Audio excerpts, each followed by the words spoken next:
ವಿಶೇಷ ಕಾರ್ಯಕ್ರಮಕ್ಕೆ ಸ್ವಾಗತ. ನಾನು ಪ್ರತಿಮಾ. ಮನೆಗೆ ಮುದ್ದಿನ ಮಗು ಬರುತ್ತೆ ಅಂದ್ರೆ ಎಲ್ಲರೂ ಸಂಭ್ರಮ ಪಡ್ತಾರೆ. ಆದ್ರೆ ಗರ್ಭಿಣಿಯರ ದೇಹದ ಆರೋಗ್ಯಕ್ಕೆ ಆ ಹೊತ್ತಿನಲ್ಲಿ ತುಂಬಾನೇ ಗಮನ ಕೊಡಬೇಕು. ಅದು ಹೇಗೆ ಅನ್ನೋದನ್ನ ತಿಳ್ಕೊಳ್ಳೋಣ. ಯಾಕಂದ್ರೆ ಫಿಟ್ನೆಸ್ಗೋಸ್ಕರ ಗರ್ಭಿಣಿಯರು ಕೂಡ ಯೋಗ ಮಾಡಬಹುದು.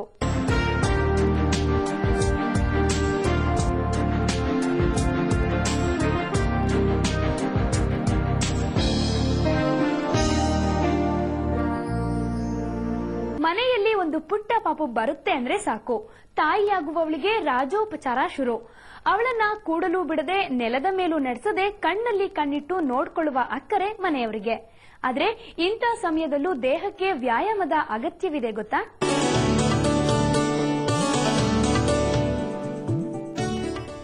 ಒನ್, 2, 3, 4 ಹೀಗೆ ತಾಳಕ್ಕೆ ತಕ್ಕಂತೆ ಹೆಜ್ಜೆ ಹಾಕ್ತಾ ಇರೋರು ಭಾವಿ ತಾಯಿದಿರು. ಭಾರವಾದ ಹೊಟ್ಟೆಯನ್ನ ಹೊತ್ತಿದ್ರು ಹಾಕೋ ಹೆಜ್ಜೆಯಲ್ಲಿ ಹುರುಪಿರುತ್ತೆ. ನಾಳೆ ಹೆರಿಗೆಯಾದ ನಂತರವೂ ತಮ್ಮ ದೇಹವನ್ನ ಸುವ್ಯವಸ್ಥಿತವಾಗಿ ಇಟ್ಕೊಳ್ಳೋ ಮುನ್ನೆಚ್ಚರಿಕೆ ಇತ್ತು.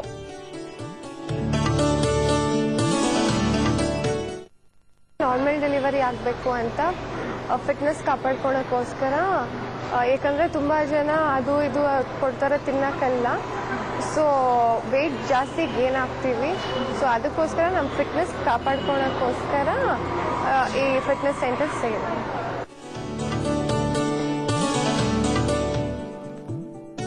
ಇದು ಹಗ್ಗವನ್ನ ಹಿಡಿದು ದೇಹವನ್ನ ಉರಿಗೊಳಿಸೋ ವ್ಯಾಯಾಮ. ಇದರಿಂದ ಗರ್ಭಿಣಿಯ ಕೈ, ಕಾಲು ಮತ್ತು ಉಳಿದ ಅವಯವಗಳೆಲ್ಲ ಸಡಿಲಗೊಂಡು ಹೆರಿಗೆಗೆ ಸಿದ್ಧವಾಗುತ್ತವೆ. ಅಲ್ಲದೆ ಗರ್ಭಿಣಿಯಲ್ಲಿರೋ ಅನಾವಶ್ಯಕ ಬೊಜ್ಜನ್ನ ಕರಗಿಸುತ್ತೆ.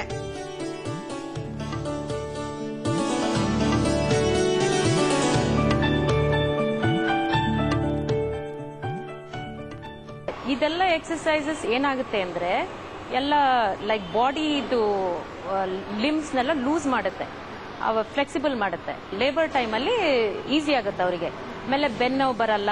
ಆಮೇಲೆ ಶೋಲ್ಡರ್ಗೆಲ್ಲ ಎಕ್ಸರ್ಸೈಸಸ್ ಹೇಳ್ಕೊಡ್ತಾರೆ. ಯಾಕಂದ್ರೆ ಮಗು ಹುಟ್ಟಿದ್ಮೇಲೆ ಬ್ರೆಸ್ಟ್ ಫೀಡಿಂಗ್ ಎಲ್ಲ ಜಾಸ್ತಿ ಹೊತ್ತು ಮಾಡಬೇಕು, ತುಂಬಾ ಹೊತ್ತು ಕೂತಿರ್ಬೇಕು. ಅದೆಲ್ಲ ಮೊದಲಿಂದಾನೇ ಅದು ನಾವ್ ಹೆಂಗೆ ನೋಡ್ಕೊಂಡ್ರೆ ನಮ್ಮ ಬಾಡಿನ ಇವಾಗ ಡೆಲಿವರಿ ಆದ್ಮೇಲೆ ಅಷ್ಟೇ ಚೆನ್ನಾಗಿ ನಮ್ಮ ಬಾಡಿನೂ ನಮ್ಗೆ ಫ್ರೂಟ್ ಕೊಡುತ್ತೆ. ಸ್ವಿಸ್ ಬಾಲ್ ಎನ್ನೋ ಫಿಟ್ನೆಸ್ ಬಾಲ್ ಅನ್ನ ಬಳಸಿ ಬೆನ್ನಿಗೆ ಬಲ ಕೊಡೋ ವ್ಯಾಯಾಮವೂ ಇಲ್ಲಿದೆ. ಇದು ಬೆನ್ನಿನ ಮೂಳೆಗಳನ್ನ ಗಟ್ಟಿಗೊಳಿಸುತ್ತೆ. ಇದರಿಂದ ಗರ್ಭಿಣಿಯರಲ್ಲಿ ಕಾಣೋ ಬ್ಯಾಕ್ ಪೇನ್ ಸಹ ಕಡಿಮೆ ಆಗುತ್ತೆ ಅಂತಾರೆ ಅನುಭವಸ್ಥರು. ನಾನು 2 months ಎಲ್ಲ ಮಾಡ್ತಾ ಇದ್ದೀನಿ. ಇದು ತುಂಬ ಆಕ್ಟಿವ್ ಅನಿಸುತ್ತೆ, ಟಯರ್ಡ್ನೆಸ್ ಇರೋದಿಲ್ಲ, ಹೋಲ್ ಡೇ ಆಕ್ಟಿವ್ ಇಂದ ಓಡಾಡ್ತೀನಿ. ಬ್ಯಾಕ್ ಪೇನ್ ತುಂಬ ಅನಿಸ್ತಾ ಇತ್ತು ಪ್ರೆಗ್ನೆನ್ಸಿಲಿ, ಬಟ್ ಈಗ ಬ್ಯಾಕ್ ಪೇನ್ ಇಲ್ಲ. ತುಂಬ ಖುಷಿ ಆಗುತ್ತೆ. ಬಟ್ ಮನೇಲಿ ಸುಮ್ಮನೆ ಕುತ್ಕೊಳ್ಳೋ ಬದಲು ಎಲ್ಲರೂ ಒಂಚೂರು ಎಕ್ಸರ್ಸೈಸ್ ಮಾಡಿದ್ರೆ ಹೆಲ್ಪ್ ಆಗುತ್ತೆ. ಗರ್ಭಿಣಿಯರಿಗೆ ಇಷ್ಟವೆಂದು ಪ್ರತಿದಿನ ಏನೆಲ್ಲ ತಿನ್ನಲು ಕೊಡ್ತಾರೆ. ಆದ್ರೆ ಅದನ್ನ ಕರಗಿಸಿಕೊಳ್ಳದೆ ಸುಮ್ಮನೆ ಕುಳಿತು ಬಿಟ್ರೆ ಮೈಯಲ್ಲಿ ಬೊಜ್ಜು ಶೇಖರಣೆಯಾಗುವುದು ಗ್ಯಾರಂಟಿ. ಅದನ್ನ ಮೊದಲೇ ಅರಿತು ಸರಿಯಾದ ರೀತಿಯಲ್ಲಿ ಏರೋಬಿಕ್ಸ್ ಮಾಡೋದ್ರಿಂದ ಆರೋಗ್ಯ ಕಾಪಾಡಿಕೊಳ್ಳೋದ್ರ ಜೊತೆಗೆ ದೇಹದ ಫಿಟ್ನೆಸ್ ಅನ್ನ ಉಳಿಸಿಕೊಳ್ಳಬಹುದು. ಸುವರ್ಣ ನ್ಯೂಸ್ 24/7 ಬೆಂಗಳೂರು. ಮಗುವಾದ್ರೆ ದೇಹದ ಫಿಟ್ನೆಸ್ ಹೊರಟೋಗುತ್ತೆ ಅನ್ನೋದು ಎಲ್ಲ ಚೊಚ್ಚಲ ತಾಯಂದಿರ ದೂರು. ಆದ್ರೆ ಅದಕ್ಕೆ ಮೊದಲೇ ಸರಿಯಾದ ರೀತಿಯಲ್ಲಿ ಯೋಗ, ಪ್ರಾಣಾಯಾಮ ಮೊದಲಾದ ವ್ಯಾಯಾಮ ಮಾಡಿದ್ದೆ ಆದ್ರೆ ದೇಹನೂ ಫಿಟ್ ಇರುತ್ತೆ, ಮನಸ್ಸು ರಿಲ್ಯಾಕ್ಸ್ ಆಗುತ್ತೆ.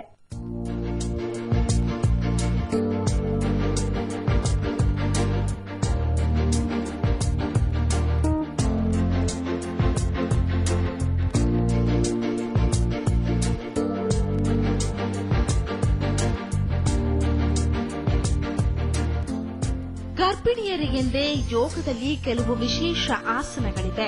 ಮೊದಲಿಗೆ ದೇಹ ಸಡಿಲಗೊಳ್ಳೋ ಕೆಲವು ಸರಳ ಪದ್ಧತಿಗಳನ್ನ ಮಾಡಿಸಲಾಗುತ್ತೆ. ಅನಂತರ ವಿಶೇಷವಾಗಿ ಸೊಂಟಕ್ಕೆ ಬಲ ಬರುವಂತೆ ಬದ್ಧ ಕೋನಾಸನ, ಸೇತುಬಂಧಾಸನ, ಉಪವಿಷ್ಟ ಕೋನಾಸನ ಮೊದಲಾದ ಆಸನಗಳನ್ನ ಮಾಡಿಸಲಾಗುತ್ತೆ. ಆದ್ರೆ ಹೀಗೆ ವ್ಯಾಯಾಮಗಳನ್ನ ಮಾಡಬೇಕಾದ್ರೆ 3 ತಿಂಗಳಾದ್ರೂ ಕಳೆದಿರಬೇಕು ಅಂತಾರೆ ತಜ್ಞರು. ಇದು ಫಸ್ಟ್ 3 months ಆಫ್ ಪ್ರೆಗ್ನೆನ್ಸಿ ಏನಾಗುತ್ತೆ ಅಂದ್ರೆ ಲೈಕ್ ವಾಮಿಟಿಂಗ್ ಇರುತ್ತೆ. ಆಮೇಲೆ ಅವಾಗ ತಾನೇ ಪ್ರೆಗ್ನೆಂಟ್ ಅಂತ ಗೊತ್ತಾಗಿರುತ್ತೆ. ಸೊ ತುಂಬಾ ಡೆಲಿಕೇಟ್ ಸಿಚುವೇಶನ್. ನಾನು ಏನ್ ಮಾಡಬೇಕು, ಹೆಂಗ್ ನೋಡ್ಕೋಬೇಕು ನನ್ನ ಬಾಡಿ ಏನು ಗೊತ್ತಿರಲ್ಲ. ಆಮೇಲೆ ಡಾಕ್ಟರ್ ಹೇಳ್ತಾರೆ 3 months ಫುಲ್ ರೆಸ್ಟ್ ಅಲ್ಲಿ ಇರಬೇಕು, ಜಾಸ್ತಿ ಏನು ಸ್ಟೇನ್ ಮಾಡಬಾರ್ದು. ಅದು ಚಾನ್ಸಸ್ ಆಫ್ ಲೂಸಿಂಗ್ ಬೇಬಿ ಅವೆಲ್ಲ 3 months ಒಳಗೆ ಇರುತ್ತೆ. 3 months ಆದ್ಮೇಲೆ ಪ್ರೆಗ್ನೆನ್ಸಿ ಇಸ್ ವೆಲ್ ಎಸ್ಟಾಬ್ಲಿಷ್, ಅವಾಗ ಎಕ್ಸರ್ಸೈಸ್ ಅವೆಲ್ಲ ಮಾಡಬಹುದು.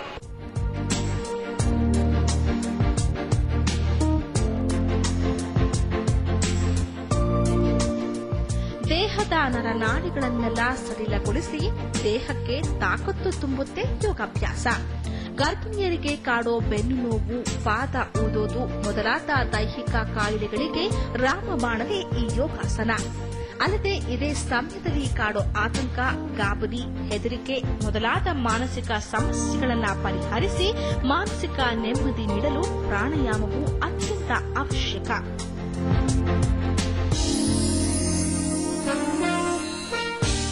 ಯೋಗ ಮತ್ತೆ ಪ್ರಾಣಾಯಾಮದಿಂದ ನನಗೆ ಮೇನ್ಲಿ ಮೈಂಡ್ ತುಂಬಾ ರಿಲ್ಯಾಕ್ಸ್ ಆಗಿದೆ. ಪ್ರೆಗ್ನೆನ್ಸಿಲಿ ಎಷ್ಟೋ ತರದ ಆಂಗ್ಸೈಟೀಸ್ ಇರುತ್ತೆ, ಭಯಗಳಿರುತ್ತೆ, ಅದೆಲ್ಲ ಸ್ವಲ್ಪ ಕಮ್ಮಿ ಆಗಿ ಇನ್ನೂ ಒಂದ್ ಸ್ವಲ್ಪ ಕಾನ್ಫಿಡೆನ್ಸ್ ಬರ್ತಾ ಇದೆ. ಮನಸ್ಸೆಲ್ಲ ತುಂಬಾ ಕಾಮ್ ಆಗಿರುತ್ತೆ, ಅಷ್ಟು ಗಾಬರಿ ಇರಲ್ಲ. ಮತ್ತೆ ನಂದು ಬ್ಯಾಕ್ ಪೇನ್ ಪ್ರಾಬ್ಲಮ್ ಇತ್ತು. ಯೋಗ ಮಾಡೋದ್ರಿಂದ ಬ್ಯಾಕ್ ಪೇನ್ ತುಂಬಾ ಮ್ಯಾನೇಜ್ ಅಂದ್ರೆ ಕಮ್ಮಿ ಆಗ್ತಾ ಇದೆ ಸ್ಲೋಲಿ.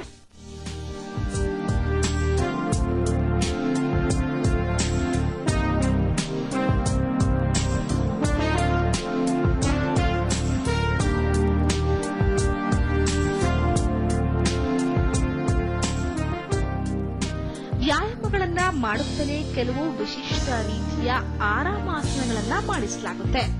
ಹೊಟ್ಟೆಯಲ್ಲಿರೋ ಮಗುವಿಗೆ, ಭಾರ ಹೊತ್ತ ತಾಯಿಗೆ ಆರಾಮವಾಗುವಂತೆ ವಿಶ್ರಾಂತಿ ನೀಡೋ ಆಸನಗಳು ಅಷ್ಟೇ ಪ್ರಮುಖ ಪಾತ್ರ ವಹಿಸುತ್ತೆ. Rajani MG, Suvarna news 24/7 Bengaluru.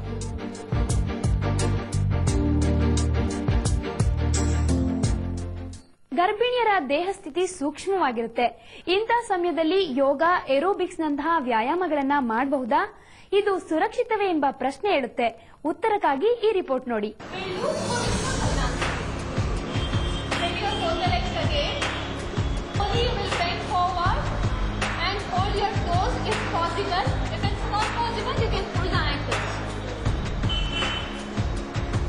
Maintain with normal breathing without lifting your knees. Knees straight. Normal breathing. ಗರ್ಭಿಣಿಯರು ನೆಲದ ಮೇಲೆ ನಡೆದ್ರೆ ಏನಾಗುತ್ತದೋ ಎಂಬಷ್ಟು ಆತಂಕ, ಅಕ್ಕರೆ ಮನೆಯವರಿಗೆ ಇರುತ್ತೆ. ಆದ್ರೆ ಎಲ್ರಿಗೂ ಬೇಕಾಗುವಂತೆ ಗರ್ಭಿಣಿಯರಿಗೂ ವ್ಯಾಯಾಮದ ಅವಶ್ಯಕತೆ ಇದ್ದೇ ಇದೆ. ಅಲ್ಲದೆ ಸೂಕ್ತ ಮಾರ್ಗದರ್ಶನದಲ್ಲಿ ಯೋಗ ಮಾಡಿದ್ರೆ ಯಾವುದೇ ತೊಂದರೆ ಇಲ್ಲ ಅಂತಾರೆ ಯೋಗ ತಜ್ಞರು. ನಾನು ಪ್ರೆಗ್ನೆಂಟ್ ಇದ್ರೆ ನಾನು ಯೋಗ ಮಾಡಬಹುದಾ, ನನಗೇನಾದ್ರೂ ಪ್ರಾಬ್ಲಮ್ಸ್ ಸ್ಟಾರ್ಟ್ ಆಗುತ್ತಾ ಅದರಿಂದ ಅನ್ನೋದು. ಬಟ್ ಡೆಫಿನೆಟ್ಲಿ ಆಗಲ್ಲ. But in high risk pregnancies that you have to decide with your doctor. You have to, before starting, you have to ask your doctor whether I can join. ನಿಮಗೆ ನೀವು ನನಗೆ ಗೊತ್ತಿದೆ, ನಾನು ಮೊದಲು ಯಾವಾಗೋ ಮಾಡಿದ್ದೀನಿ ಅನ್ಕೊಂಡು ಸ್ಟಾರ್ಟ್ ಮಾಡಬೇಡಿ. ಯಾವುದಾದ್ರೂ ಸರಿಯಾಗಿ ಗೊತ್ತಿರೋರ ಹತ್ರ ಕಲ್ತ್ಕೊಂಡು ಸ್ಟಾರ್ಟ್ ಮಾಡಿ.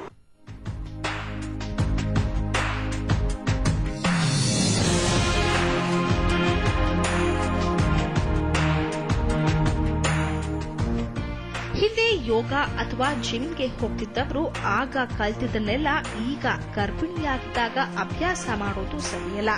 ಗರ್ಭಿಣಿಯರಿಗೆ ಅಂತಾನೆ ವಿಶೇಷವಾಗಿ ರೂಪಿಸಿದ ಆಸನಗಳನ್ನ ಮಾಡಬೇಕಾಗುತ್ತೆ.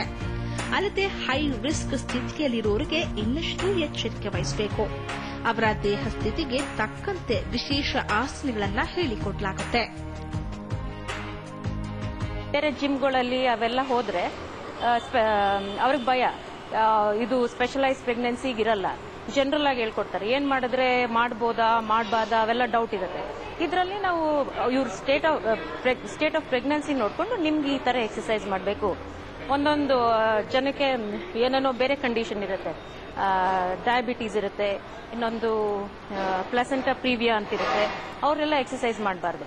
ಆಮೇಲೆ ಇನ್ನೊಂದೇನೋ ಕಂಡೀಷನ್ಗಳಿರುತ್ತೆ, ನಿಮ್ಗೆ ಅದಿದ್ರೆ ಈ ಎಕ್ಸರ್ಸೈಸ್ ಮಾಡಬೇಡಿ, ಹಂಗೆಲ್ಲ ಟೇಲರ್ ಮೇಡ್ ಮಾಡಿರ್ತೀವಿ ನಾವು.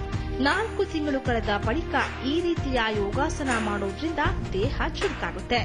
ಇದು ಭವಿಷ್ಯದ ತಾಯ್ತನಕ್ಕೂ ದೇಹವನ್ನ ಸಿದ್ಧ ಮಾಡುತ್ತೆ. 9ನೇ ತಿಂಗಳಲ್ಲೂ ಯೋಗಾಸನ, ಪ್ರಾಣಾಯಾಮ ಮಾಡುತ್ತಾ ನಿರಾತಂಕವಾಗಿರ್ಬೋದು ಅಂತಾರೆ ಇಲ್ಲಿಯ ಗರ್ಭಿಣಿಯರು. ಇವಾಗ ನಂದು ಆಕ್ಚುಲಿ 9th ಮಂತ್, ಇನ್ 15 days ಅಲ್ಲಿ ನಂದು ಡ್ಯೂ ಡೇಟ್ ಇದೆ. ಸೊ ಎಷ್ಟೊಂದು ಜನ ಅನ್ಸುತ್ತೆ 9th ಮಂತ್ಲಿ ಏನು ಅಷ್ಟೊಂದು ಯೋಗ ಮಾಡೋಕ್ಕಾಗಲ್ಲ ಅಥವಾ ಏನೂ ಕೆಲಸ ಮಾಡೋಕ್ಕಾಗಲ್ಲ ಅಂತ.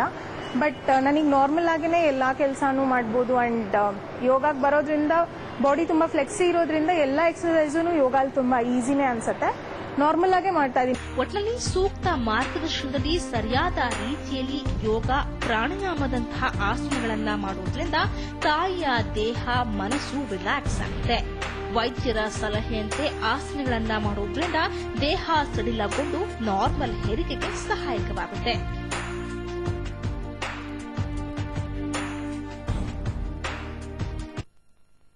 ಗರ್ಭಿಣಿಯರು ಯೋಗ ಮಾಡಬಲ್ಲರೆ ಅನ್ನೋದು ಎಲ್ಲರ ಪ್ರಶ್ನೆ. ಆದರೆ ಸರಿಯಾದ ಮಾರ್ಗದರ್ಶನದಲ್ಲಿ ಯೋಗ ಪ್ರಾಣಾಯಾಮದಂತಹ ವ್ಯಾಯಾಮಗಳನ್ನು ಮಾಡೋದ್ರಿಂದ ದೇಹ ಸಡಿಲಗೊಳ್ಳುತ್ತೆ, ಮನಸ್ಸು ಶಾಂತಗೊಳ್ಳುತ್ತೆ. ಭವಿಷ್ಯದ ತಾಯಿ ಮಗುವಿನ ಆರೋಗ್ಯಕ್ಕೂ ಇದು ಅತ್ಯಂತ ಸಹಕಾರಿ. ಕ್ಯಾಮರಾಮನ್ ರವಿ ಜೊತೆ ರಜನಿ ಎಂಜಿ, ಸುವರ್ಣ ನ್ಯೂಸ್ 24/7 ಬೆಂಗಳೂರು. ಇದು ಈ ಹೊತ್ತಿನ ಫಿಟ್ ಅಂಡ್ ಫೈನ್ ವಿಶೇಷ. ಕ್ಷಣ ಕ್ಷಣದ ಸುದ್ದಿಗಾಗಿ ಸುವರ್ಣ ನ್ಯೂಸ್ 24/7 ನೋಡ್ತಾ ಇರಿ.